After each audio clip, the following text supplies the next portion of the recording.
Hello guys. Hello guys. This is Marco and this is just an update of my last video in my other channel, the how to make 3D cards. I recently did this one and I'm going to show you how so you guys can do your own 3D cards. So basically what you need to do is divide the original card into layers. So this is the original card. It's a soldier token. The first thing I did was see what parts of the drawing come out first. So that'll be that sword over there. Then you have that guy. Then you have that guy, and then you have the towers.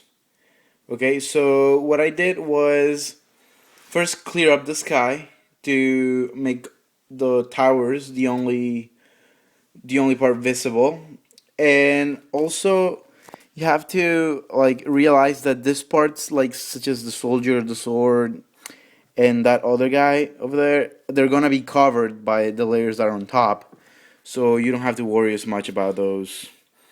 Then another thing you need is a spacer. This is just if you want to give it more of a 3D effect, and this is basically just going on top of one of the layers to add more depth to the 3D effect.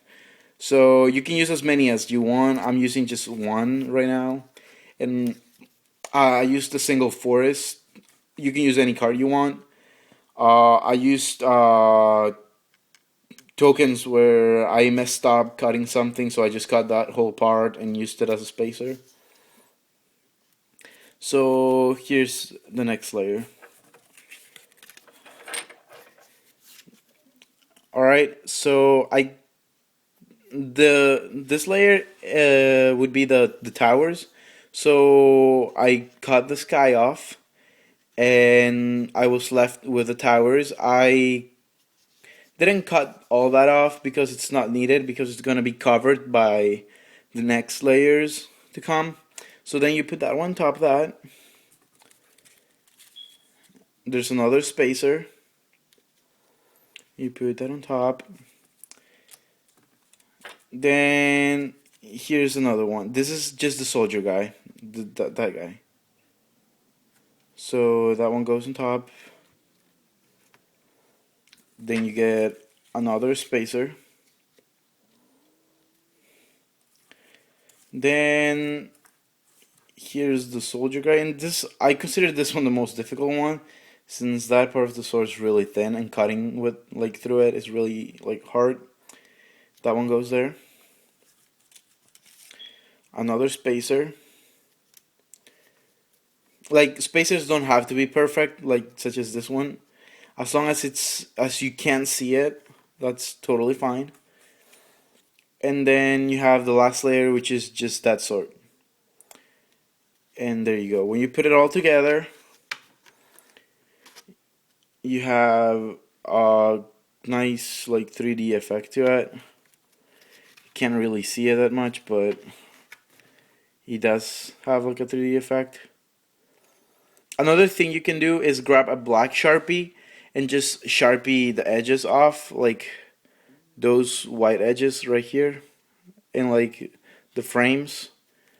I'm probably gonna do that to add more depth to the design stuff. Materials that I use is just this cutting board. I accidentally pour acetone on it, and yeah, it erased the text, but I don't really use that. I use it for painting also, so yeah, you just need a cutting mat, a couple X-Acto knives. I use that one for spacers and big portions, and I use this one for small portions where I need to be where I need to add more detail to my stuff. And this one actually came with a cutting board, and it was like $6, so that's pretty good. Then Sharpies. This is a blue Sharpie. I was using a black Sharpie to draw around the layers and also mark your frames if you want to cut them. And that's basically it. You just cut through the spaces and you have a nice 3D card. Yeah, I kind of messed up on that part of the sword. I'm probably gonna do another one if I can find another soldier token. And like as you can see, I used a Russian version of the same token to the outer layer, and the inner layers are just like regular English tokens. So yeah, guys, if you have any questions, just leave them as a comment below. I'll be more than happy to help you. Bye bye.